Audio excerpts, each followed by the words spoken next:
Hey guys, and welcome to my channel. A friend of mine actually suggested that I started doing videos for my bearded dragon, Keegan, and I thought that was an awesome idea. So welcome to my channel. I hope that any advice that I throw out or information can help you and your beardy or lizard or even furry pet, maybe. I don't know, whatever.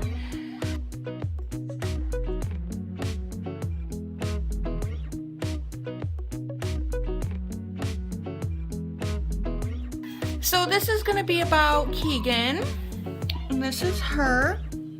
She is, I want to say, I think she's 5 months old now. I know her birthday is December 12th, I believe. I will get back to you on that. She is, sorry, not used to my tablet. She is a silky or a leatherback beardy, so she's not as spiky as a lot of them.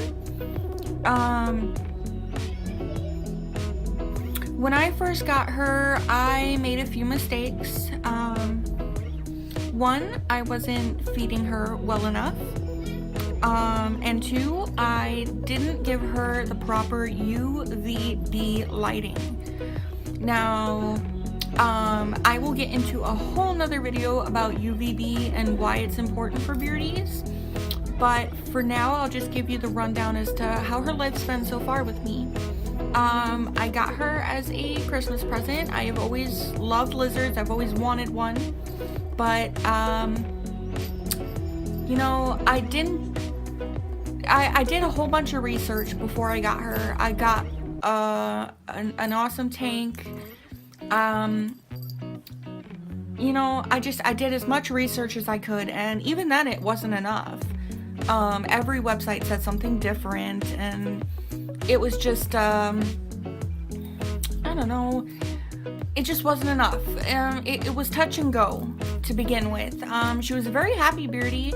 I didn't pick her up too often because I was afraid, because she's so small, that, you know, she'd jump out of my hand, or she'd run away, or she'd run under something and I couldn't find her.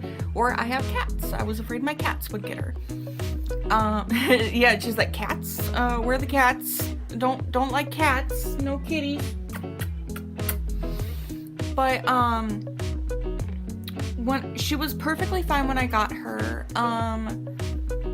I did unfortunately get her from a pet store, which I have done my research and I no longer recommend.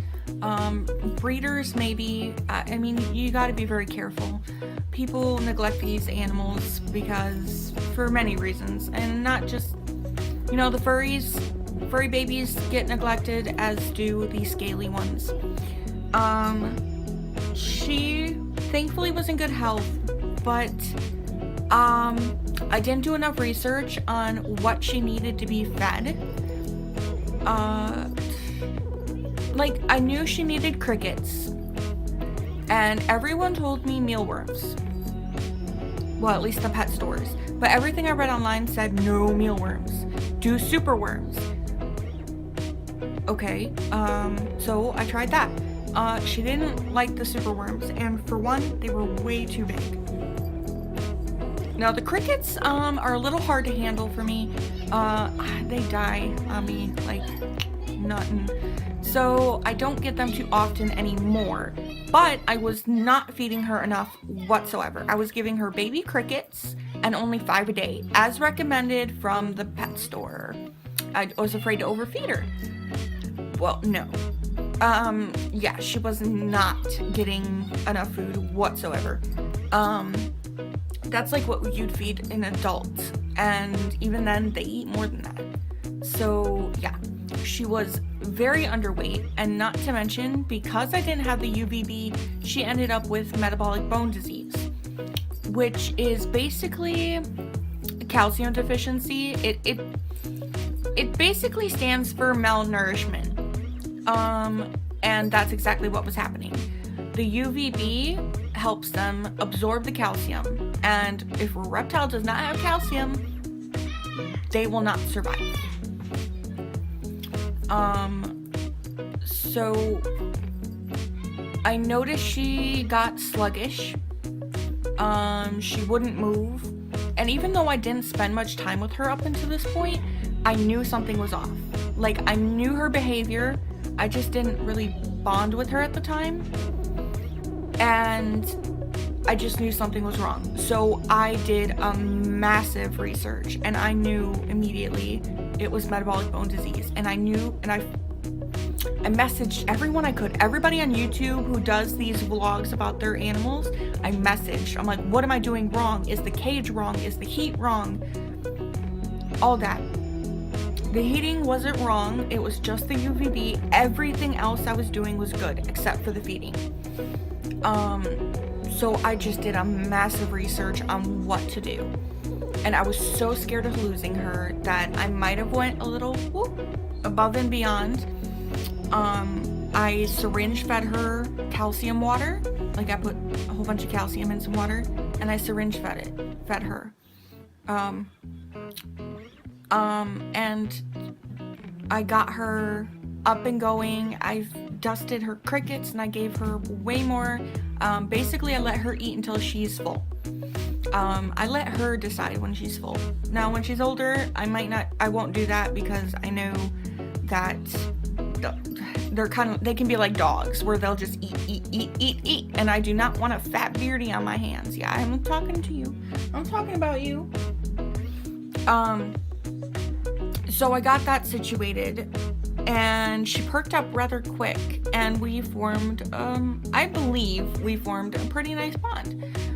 She'll sit on me. She won't try to jump off me as often, but she still does. She's a jumper, and I've realized she likes to climb. So everything I read saying Beardies aren't climbers, they hate climbing, well, my Beardy doesn't. She loves climbing. She will climb on anything she possibly can, and she jumps, and that scares the dickens out of me. I swear it does. I'm always afraid she's gonna hurt herself, especially with MBD. It never goes away once you have it, from my understanding. So I have to be super careful with her, and I have to make sure she is getting as much calcium as she can. Other than that, she is a wonderful Beardy. She's super sweet. I've only ever seen her beard go black once. And basically what that means is they're pissed off. They're like, you scared them? I'm not even scared. I mean, I scare her. See, my hair is scaring her. And she doesn't puff up or beard up. I've only seen her puff up once, and I'm not sure why. I think I might have moved too fast, or I just freaked her out a little bit. But she puffed up at me once, but never once bit me, never once hissed at me. No aggression whatsoever. And when she's under her basking light, she is a super beautiful cream color. It's gorgeous. Let's see. Yeah, right now she's more brown, but that cream you see on her back, that that orange right there, that's what her whole body will look like, and it's gorgeous. Bearded dragons are very fun to have as pets, but they're very, time consuming. Just as any other pet would be. Except cats. Cats aren't time consuming whatsoever. But I love her. I really do. And I hope you enjoy these videos that I plan on creating. My camera will be better. I'm actually going to see if I can steal one from my dad, an actual camera recorder, so I don't have to sit here on my tablet wiggling around. Every video I make, Keegan will be in, and can't promise she'll be in a good mood. And I will try and catch her doing some stuff she does. I will make informational videos as to how I take care of my Beardy. That does not mean you have to do it, but it's just something I do that I've learned from either other people or trial and error. So I will put up videos about that. And yeah, so there will be a video maybe once a week or more, depending on if something arises or, you know, stuff like that. But this will be about her growth, because she's still pretty small from my understanding for being a 5 or 6 month old. But she's gorgeous. Yeah, you see yourself, don't you? She's a very fun Beardy. And I love her to death, and I can't wait till she's older. I bought her a leash that says Go Packers. I bought her a whole bunch of stuff, so when she's older and she's able to, I'm taking her out as often as I can, to the store, to the park, anywhere I possibly can. So yeah, I think that'll be it for this video. This is just an introduction. My videos will progress as I go on with how I get more equipment and whatnot. So this is Miss Keegan, and she is a 5 to 6 month old bearded dragon, a leatherback or silky, and we hope that we can enlighten your life. And that will be all.